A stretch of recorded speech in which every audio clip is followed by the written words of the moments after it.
welcome back to Choice Bits of Bliss. My name is Cilla. This video, we are doing my first layout for Collection Obsession January. And what I'm doing at this moment is showing you that I created 4 page kits immediately. So I got my kit out. I decided I wanted to do 4 layouts. I isolated 3 pieces of paper for each kit, and then I clipped them together. Now I am showing you which kit I'm going to play with first. And these are the papers that I've selected.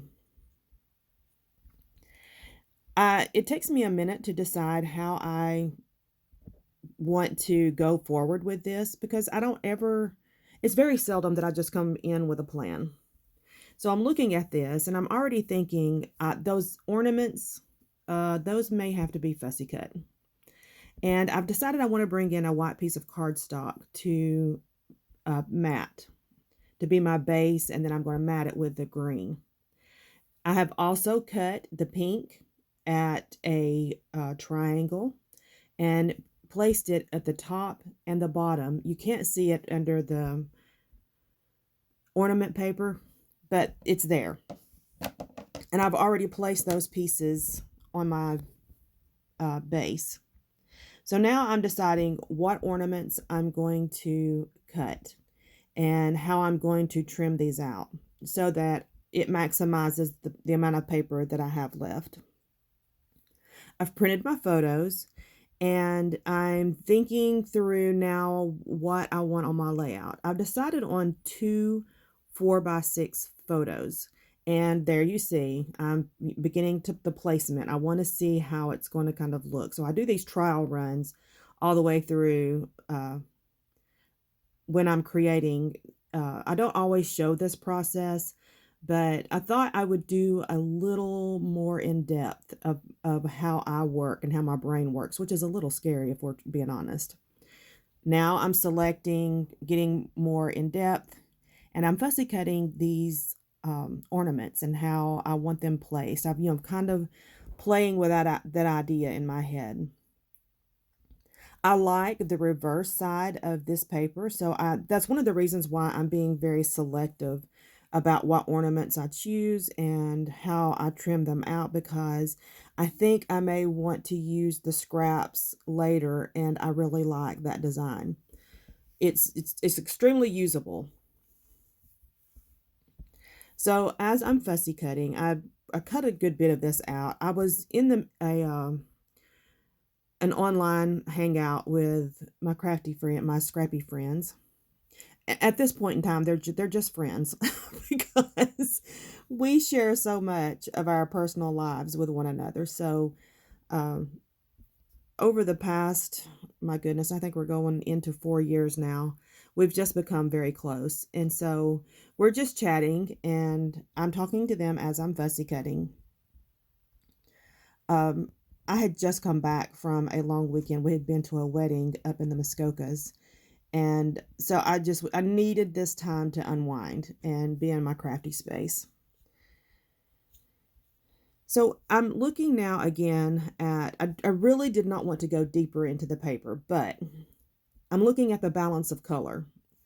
And I decided I really need different colors and I need them placed in different places. So I knew I wanted my right side to look the way it is right now. But I'm going to go back and start pulling more from the ornaments, and I'm going to fussy cut more because I want to balance my layout. I want something in the top left corner that goes with my title, and I'm also playing with my manufacturer strips and offcuts that I've used. So I'm just playing with some ideas because I just feel like those triangles, they're cute, but they needed to be grounded. And I just so happened to have these darker pink from a layout that I did for another challenge.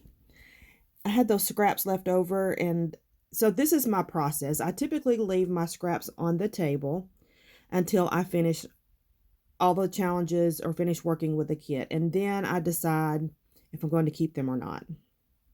So right now I still have those scraps laying on my table to pull from. And as you can see, the hangy hole for that piece of paper is, I need that piece. And I'm going to have to uh, make something that covers that, because an ornament from it didn't work for me, for my design. I wanted something over to the left. I didn't want something hanging from the center. So, you know, I lay it up there looking at it, and I'm just like, no, that looks dorky. I'm not doing it. So I just keep mulling it over. And this is where I start deciding I need some different balances in my color. Now, the photos are the Christmas tree in Rockefeller Center. I think I shared in a video in December how this was something that it was like a bucket list goal to actually see the Rockefeller Center Christmas tree with my own eyes. And once we did it, and we were in the middle of the chaos that is Rockefeller Center, there were so many people. So many people, so many people. And everyone was there trying to get their photo moment. And I just wanted to see the tree. So I snapped a few photos. I turned around and looked at my husband. I said, okay, we've done it. I'm done. Let's go someplace else. And so he laughed, and we did. We walked away. Okay, this is where I've decided to bring in the darker blue, to start balancing. And I need that darker blue in more than one location because I'm doing a diagonal design again. So I feel like I'm breaking out and doing wild things by putting triangles on my layout, because if you know me at all, that's not my go-to at all. So I also like, we know, I like the L design. That's something that I tend to gravitate toward. I also like a diagonal placement of embellishments. I'm not a huge embellisher, and having two places that are diagonal from one another brings your eye across your photos and helps you to focus on them. And it also satisfies my, I guess, lack of decorating. I'm not a huge decorator. I do some, but I just don't. I feel like I lack in that category.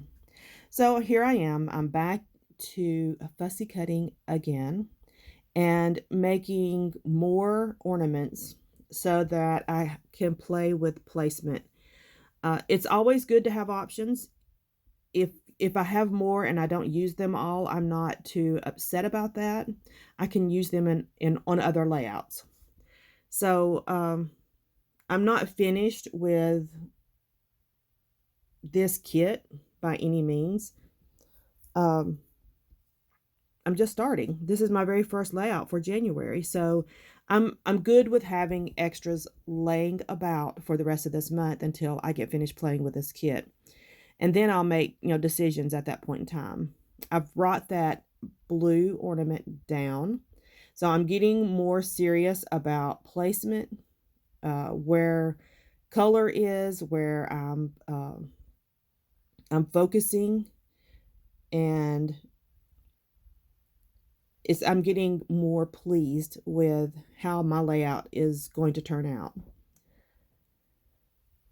The way that I end up fixing the hole is, I know I have 1/2 inch to cut off of each of the strips, and I use the offcut of my bottom strip to fit, because this is a snowflake paper, and the way that the offcut from the bottom strip was, the way the snowflakes were, it matched the top better. And it's probably a little more fussy than I normally am, but it's at the top. That's what's your eyes are going to see probably first. I wanted it to blend in better, because I just do. I fuss about probably the wrong things at the wrong time, but this is life. It's my paper, and there's things that I probably should attend to more closely that I just breeze through and don't slow down and think about it at all. So it's part of my charm. What can I say? So here I am. I'm fixing the top strip. This is a 1/2 inch strip that I had cut off of another paper. And I will never go on record saying I don't ever use those half inch strips that we cut off, because sometimes they're so dang handy. And here I am, I'm trimming off the end of this one. So I have placement now. I'm getting really happy about how everything is looking. I'm getting happy about what is repeated, and I like this. Now, this is not an original idea. I had seen someone else, and I wish I had made a better mental note of so that I could give credit where credit is due. But I had seen someone else do ornaments down the side of their page, and I thought it was so cute. So I just, made a mental note. I want to replicate that at some point in time. And my title is going to be super simple. It's going to be Rockefeller. And I will add my journaling later, of course. But this is pretty much the layout. There's not going to be a lot added to it after this other than journaling. I'm going to turn the layout here in just a moment so that you can see it straight on. I've got a close-up picture of the tree and a faraway picture, and that's pretty much it. Thank you so much for watching. We will chat again soon. Bye-bye.